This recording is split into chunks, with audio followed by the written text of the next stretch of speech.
Doit-on se repentir des péchés pour être sauvé? La réponse est non. Nous devons simplement nous repentir pour être sauvés, pas se repentir des péchés. La repentance des péchés ne sauve pas, ni ne contribue au salut. Le mot repentance signifie changement. Se repentir signifie changer, se détourner, changer d'avis. Je peux ajouter au verbe se repentir n'importe quel sujet. Je peux me repentir de faire quelque chose, c'est-à-dire de changer, de faire quelque chose à ne plus le faire. Je peux me repentir d'une opinion, changer d'avis comme de changer de chemise. Je voulais aller là-bas, mais finalement je me repens de cela, je me détourne, je change de direction. Je peux me repentir de mes péchés, c'est-à-dire de changer, de pécher à arrêter de pécher. Je peux me repentir de ne pas croire, c'est-à-dire de changer cela en passant au fait de ne pas croire à croire. Et c'est sur ce sujet de ne pas croire à croire que le mot repentance est utilisé concernant le salut. Je dois me détourner de mon incrédulité pour croire. Je change cela, je me repens donc. Il n'est jamais écrit « Repentez-vous de vos péchés pour être sauvés ». Les dictionnaires des hommes donnent au mot repentance plusieurs définitions, dont regretter, être désolé, souffrir de chagrin, ou changer son esprit, changer d'avis, selon le mot original utilisé, nacham ou métanoïa. Et donc, selon le contexte biblique, nous comprenons que la définition biblique du mot repentance signifie simplement changement, se détourner, changer d'avis. Excepté certains versets comme Genèse, chapitre 6, verset 6, où le mot repentance a la signification du regret, de l'affliction, de la désolation, de l'attristement. L'Éternel se repentit d'avoir fait l'homme sur la terre, et il fut affligé en son cœur. Qui veut dire, l'Éternel regretta avec affliction d'avoir fait l'homme. À chaque fois que le mot repentance est mentionné dans la Bible, la définition la plus récurrente selon le contexte est simplement changement, changer, changer d'avis, se détourner. Et bien sûr, cela même concernant le salut, car lorsque nous avons cru au Seigneur Jésus, nous nous sommes inévitablement repentis, c'est-à-dire que nous sommes passés de l'incroyance à la croyance en Jésus-Christ. Il y a eu le changement de ne pas croire à croire. Nous avons changé de ne pas croire à croire. Nous nous sommes détournés de notre incroyance à la croyance. Nous nous sommes repentis à ce sujet. Croire implique donc inévitablement que tu t'es repenti car tu as changé. Tu es passé de l'incroyance à la croyance. Il y a eu changement, il y a eu repentance. Je me suis repenti et j'ai cru. Autrement dit, je ne croyais pas, puis j'ai voulu croire, j'ai changé d'avis et alors j'ai cru. J'insiste sur le fait qu'il est nullement écrit « Repentez-vous de vos péchés pour être sauvés ». Nulle part dans la Bible. C'est une hérésie damnatrice. De plus, le mot « repentance » ne peut pas vouloir dire se repentir des péchés, car tout au long des Écritures, Dieu se repent. Et nous savons bien que Dieu est sans péché. Le mot « repentance » a donc pour signification changement, changement d'avis selon le contexte biblique. Nous le verrons tout à l'heure avec les versets à l'appui. Nous savons aussi que se repentir de ses péchés sont des œuvres, puisque dans Jonas 3, verset 10, Dieu vit les œuvres des habitants de Ninive se détournant de leur mauvais chemin. Ils se sont repentis, ils ont changé d'attitude, ils ont changé de voie. Et Dieu vit leurs œuvres, qu'ils se détournaient de leur mauvais chemin, et Dieu se repentit du mal qu'il avait parlé de leur faire, et il ne le fit pas. Ils se repentirent donc de leurs mauvaises œuvres en arrêtant de les pratiquer. Et l'Écriture est claire, nous sommes sauvés par la foi seule sans les œuvres. Ce n'est pas en arrêtant de pratiquer de mauvaises œuvres, donc en se repentant de ses péchés, que nous sommes sauvés. Ce n'est pas par la pratique de bonnes œuvres que nous parvenons au salut, c'est par la foi seule. Éphésiens 2, versets 8 à 9, car c'est par la grâce que vous êtes sauvés, par le moyen de la foi, et cela ne vient pas de vous, c'est le don de Dieu, ce n'est point par les œuvres, afin que personne ne se glorifie. Nous voyons encore dans Apocalypse 2, versets 20 à 22, que se repentir de ses péchés sont des œuvres, puisqu'il est dit au verset 22 que la fornication et puis l'adultère, c'est-à-dire selon le contexte l'idolâtrie, et la consommation des viandes sacrifiées aux idoles sont des péchés dont ils doivent se repentir, des œuvres dont ils doivent se repentir. Mais ce que j'ai contre toi, c'est que tu laisses la femme Jézabel, qui se dit prophétesse, enseigner et séduire mes serviteurs pour qu'ils se livrent à l'impudicité et qu'ils mangent des viandes sacrifiées aux idoles. Je lui ai donné du temps afin qu'elle se repentît, et elle ne veut pas se repentir de son impudicité. Voici, je vais la jeter sur un lit et envoyer une grande tribulation à ceux qui commettent adultère avec elle, à moins qu'ils ne se repentent de leurs œuvres. Se repentir des péchés est une œuvre, car nous avons vu que se repentir de ses mauvaises œuvres, c'est se repentir de ses péchés. C'est quelque chose de bien que de se repentir de ses péchés. C'est quelque chose que nous devons faire, mais cela n'est pas requis pour être sauvé, puisque c'est par la foi seule que nous sommes sauvés, sans les œuvres. Et heureusement, parce que nous ne pouvons jamais arrêter de pécher. Nous pouvons arriver à arrêter certains péchés dans nos vies, mais il est impossible d'arrêter de pécher. Nous allons voir maintenant quelques versets où il est mentionné la repentance, dont la définition est regrettée selon le contexte. Genèse 6, verset 7. Et l'Éternel dit, j'exterminerai de la face de la terre l'homme que j'ai créé, depuis l'homme jusqu'au bétail, aux reptiles et aux oiseaux du ciel, car je me repens de les avoir faits. Qui veut dire, je regrette de les avoir faits. 1 Samuel 15, verset 11. Je me repens d'avoir établi Saül pour roi, car il se détourne de moi et il n'observe point mes paroles. Samuel fut irrité et il cria à l'Éternel toute la nuit. Qui veut dire, je regrette d'avoir établi Saül pour roi.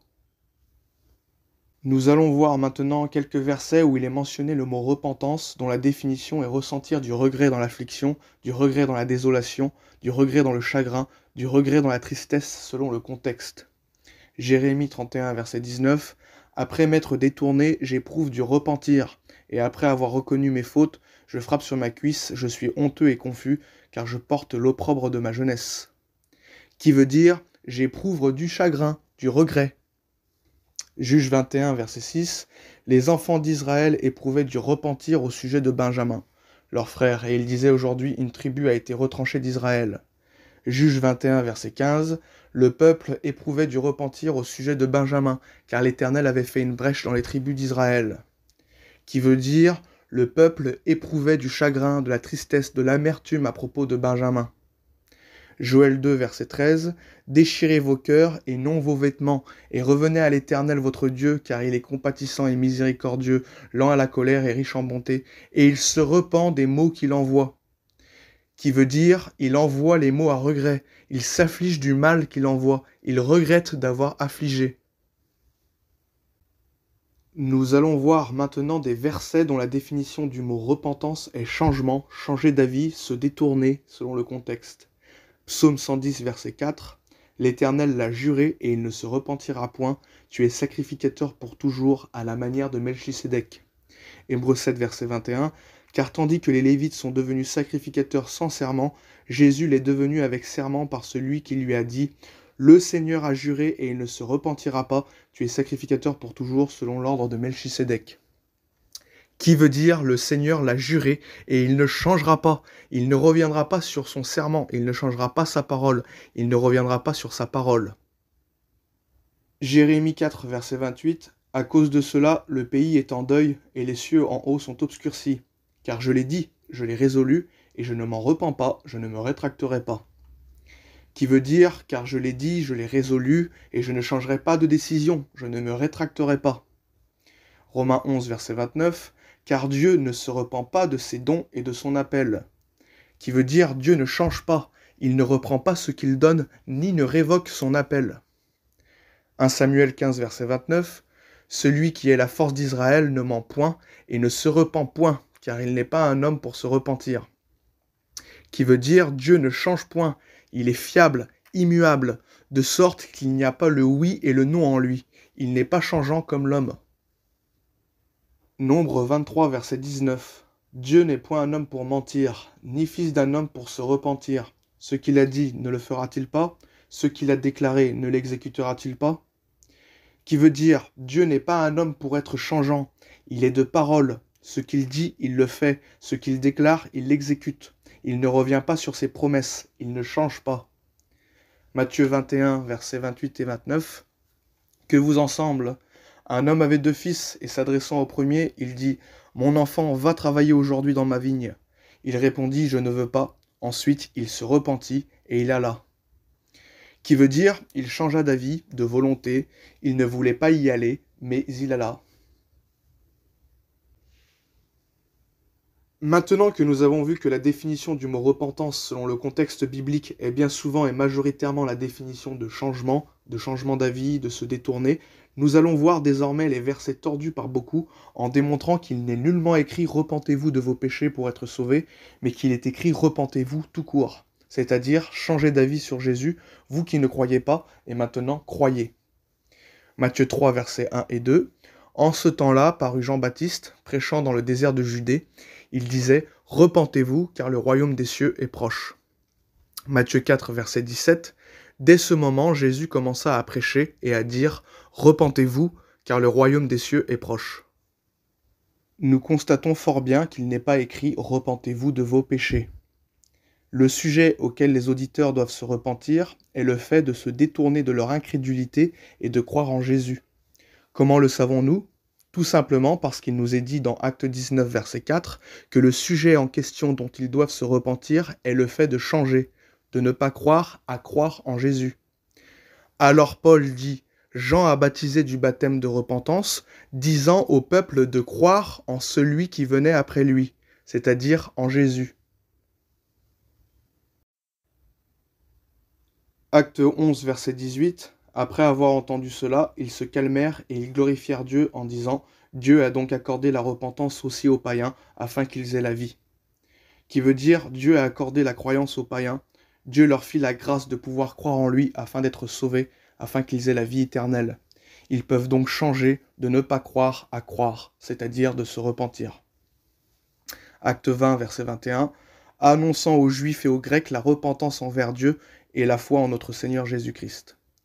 Qui veut dire annonçant aux Juifs et aux Grecs la croyance envers Dieu, de changer d'avis et de croire au vrai Dieu. Paul annonça aux Juifs et aux Grecs la foi en Jésus-Christ. Acte 17, versets 29 à 31. Ainsi donc, étant la race de Dieu, nous ne devons pas croire que la divinité soit semblable à de l'or, à de l'argent ou à de la pierre sculptée par l'art et l'industrie de l'homme. Dieu, sans tenir compte des temps d'ignorance, annonce maintenant à tous les hommes, en tout lieu, qu'ils aient à se repentir, parce qu'il a fixé un jour où il jugera le monde selon la justice, par l'homme qu'il a désigné, ce dont il a donné à tous une preuve certaine en le ressuscitant des morts. Donc qui veut dire, Dieu annonce à tous les hommes qu'ils doivent se détourner des faux dieux pour se tourner vers le vrai Dieu, pour croire au vrai Dieu.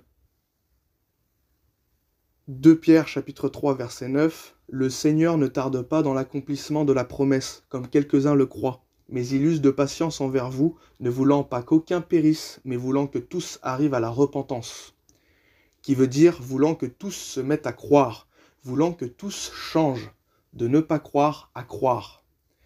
Acte 26 verset 20. À ceux de Damas d'abord, puis à Jérusalem, dans toute la Judée et chez les païens, j'ai prêché la repentance et la conversion à Dieu avec la pratique d'œuvres dignes de la repentance. Qui veut dire, j'ai amené les gens à croire, je les ai amenés à renoncer, à se détourner de leur incrédulité pour croire à Dieu et donc à se convertir à Dieu. Et je leur ai aussi prêché de pratiquer des œuvres dignes de la croyance, autrement dit, de pratiquer des œuvres dignes du changement, de ne pas croire à croire, de pratiquer des œuvres dignes de la foi.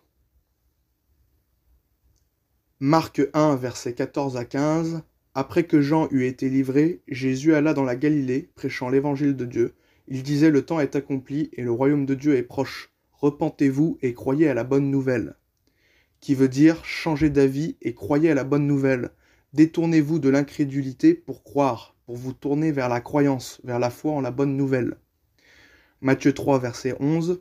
« Moi je vous baptise d'eau pour vous amener à la repentance. » Qui veut dire pour vous amener à la croyance, pour vous amener à changer de ne pas croire à croire, pour vous amener à vous détourner de l'incrédulité, pour vous tourner à la croyance en Jésus qui vous baptisera du Saint-Esprit et de feu dès lors où vous aurez cru. Luc 3, verset 3. Et il alla dans tout le pays des environs du Jourdain, prêchant le baptême de repentance pour la rémission des péchés. Jean-Baptiste prescrivait de se faire baptiser d'eau comme acte de témoignage d'adhésion à la croyance au Messie qui allait soudainement paraître. Le baptême était un acte de témoignage public de notre foi au Seigneur. Mais bien entendu, le baptême d'eau en lui-même ne sauve pas. Donc Jean-Baptiste prêchait le baptême de repentance, c'est-à-dire qu'il leur prêchait la repentance, donc le changement de ne pas croire à croire au Messie à venir. Et ceux qui croyaient se faisaient baptiser comme acte d'adhésion et de témoignage public à la croyance au Messie prêché par Jean-Baptiste. Et de facto, lorsque nous nous sommes repentis, donc que nous croyons, nos péchés nous sont remis. Acte 10, verset 43. Tous les prophètes rendent de lui le témoignage que quiconque croit en lui reçoit par son nom le pardon des péchés. Acte 3, verset 19. Repentez-vous donc et convertissez-vous pour que vos péchés soient effacés. Donc c'est toujours pareil, changez d'avis sur Christ et croyez en lui, détournez-vous de votre incrédulité et convertissez-vous. C'est-à-dire détournez-vous de votre incrédulité pour vous tourner à la croyance. Et de facto, si vous vous êtes repenti pour croire, alors vos péchés sont effacés. Acte 5, verset 31. Dieu l'a élevé par sa droite comme prince et sauveur pour donner à Israël la repentance et le pardon des péchés. Qui veut dire pour donner à Israël la grâce, l'opportunité de changer, de ne pas croire à croire et d'avoir par conséquent le pardon des péchés. Il n'est jamais dit repentez-vous de vos péchés pour être pardonné de vos péchés, mais il est dit repentez-vous, c'est-à-dire changez, vous qui ne croyez pas, croyez pour être pardonné de vos péchés. Luc 24, verset 47, et que la repentance et le pardon des péchés seraient prêchés en son nom à toutes les nations, à commencer par Jérusalem. Qui veut dire l'appel au changement de ne pas croire à croire et l'annonce que les péchés sont pardonnés serait prêché en son nom. Tout naturellement, les péchés sont pardonnés dès lors où nous avons cru.